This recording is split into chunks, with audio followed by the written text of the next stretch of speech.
I'm Tony DeCopel, and this is The Number. Today's number is 49. That's the number of lessons in Ben Stein's new book. My guest today, Ben Stein, a man who needs no introduction other than Bueller, but who deserves more than that.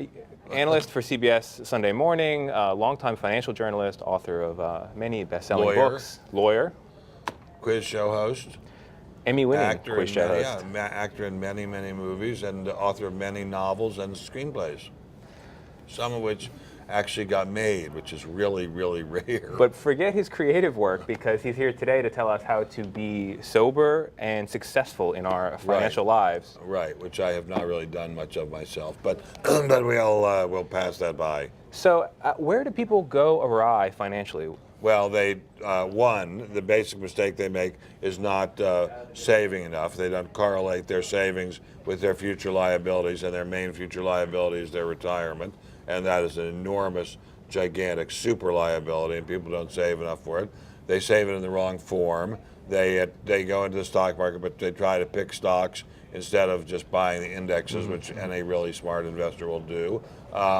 They do not play by smart rules. That is, they speculate on things that are too sophisticated for them. Commodities, futures, all kinds of derivative instruments. They play foreign exchange market. We want to help people make their money here, and I feel they're writing as quick as they possibly can. They're writing things to avoid. They should be writing things to avoid. Right. Don't try to pick stocks. Just buy the indexes. Don't speculate in commodities. Don't speculate in foreign exchange. Don't jump in and out of the market. Don't rely on people who have hot tips for you. Don't ever work with hot tips. When you have time for it, which should be like when you're 21, go to a financial advisor you trust and make a plan for your future. You'll have, say, another 43, 44 years, 45 years in the labor force. Make a plan to save an appropriate amount of money each year so that when you're in your 60s, which comes up way faster than you think, then you'll have enough money to take care of yourself. Okay, so if you didn't catch that, the book is divided into two sections. The first section is about how to make money on the market. Well, how to think about it, how not to lose money. Yeah, and then the second part is career advice, more or less, right? Right. And the premise is, here's what not to do in order to be successful. Right. You're reverse engineering it this way. Right. Sort of. If you find yourself doing these things, you've screwed it up and you're in trouble. Let's talk about the personal side of things. Okay. College kids today are unemployed at a terrible rate. Well, part of the problem is they have not learned skills that will give them money. I mean, that's one of the things I tell people. A way to ruin your life is to choose a career or a profession that sounds like fun and has fun courses. Like journalism, for example. Well, no, journalism is a great field. Journalism is the best field. I love journalism. But I'd say like art history, gender studies, all interesting subjects. And if I were a student, I'd want to take them myself. But there are just not that many jobs for them. Or historian. A historian is an incredibly interesting job. They're not that career field of study. There're just not that many jobs for them. Mm-hmm. Well, what about investing in your dreams and following your passions and forgetting about money and letting that take care of itself? Well, it won't take care of itself. That's the problem. Investing in your dreams and you're following your passions is a great thing to do if you have rich parents or rich grandparents. Will do too. But it doesn't work if you don't have rich parents or grandparents. Is there a way I can blend the two sides of this book? Where yes, I follow my dreams but make smart money management decisions? Well, but you have to have the money to start with. Where will you get the money to start with? You have the money to invest to start with. Where are you going to get that? You talk primarily about stock market investments here, but do you have? No. I'm talking about. No, I'm saying those are the only smart investments to make. To speculate in things like commodities or foreign exchange, that's catastrophically bad for the overwhelming majority of people. There will be a few who will make money at it, but the overwhelming majority will not. But I think you have to start with the idea of human capital. You're a young guy. You just told me you graduated in 2003 from college, so I'm guessing you to be 29 or 30 roughly. So you have a great many work years ahead of you.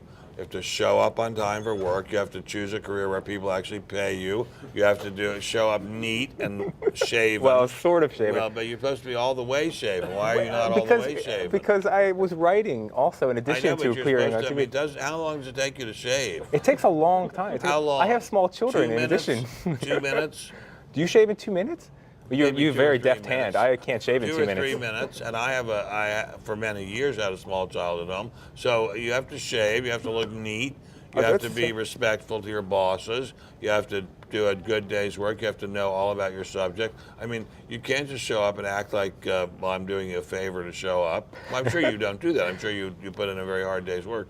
But many people do not. You have to really act like you mean it, and you have to treat the job and treat your boss and treat the business with respect.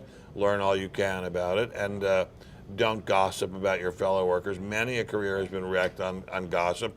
Don't flirt with your fellow employees. Don't pass on sex jokes in front of your fellow employees. These sound like ridiculously obvious things to you. I assure you people do it, and I assure you their careers get ruined about it. Well, Ben Stein, the father I didn't have. Yes. Thank you for the advice. Much appreciated. Now, I did have one biographical question. Go ahead. On your website, you say you were valedictorian of Yale Law School by popular vote. Since when do they give out academic awards by popular vote? It's an interesting thing. I was valedictorian means the person who gives the valedictory speech. That is the speech when the students leave. Valedictory meaning basically I to gave the wish you speech well. at my school. Right, okay. In my year, and as far as I'm aware, not in any other year, it was done by vote. And I was a very, very popular kid. Keg standard. Because I had stood up to the faculty and I had yelled at them and bullied them and told them not to bully us. Isn't that breaking your own rules? I mean, those are your bosses, effectively. It's interesting. I was breaking my own rules, and I found it hard to get a job when I got out of law school. Luckily, I had an extremely well-connected mother and father, and so they made sure that I got a pretty good job. But for years after that, I was a wise guy and a wise ass, and it did not help my career. But I finally got my groove on when I started to work for Mr. Nixon, a name which to you must seem like the name of a dinosaur. It must seem so old and out of it. But then I did work I loved with people I loved. And after that, as I say, I had my groove back, and I was working very, very hard, and I've worked very, very hard ever since. That was 1973. It's now, 2012. So I've been working very, very hard and doing work I love for a long time. We should all aspire to the same. That's all the time we have. Thank you very much for joining us. God bless you. God bless you.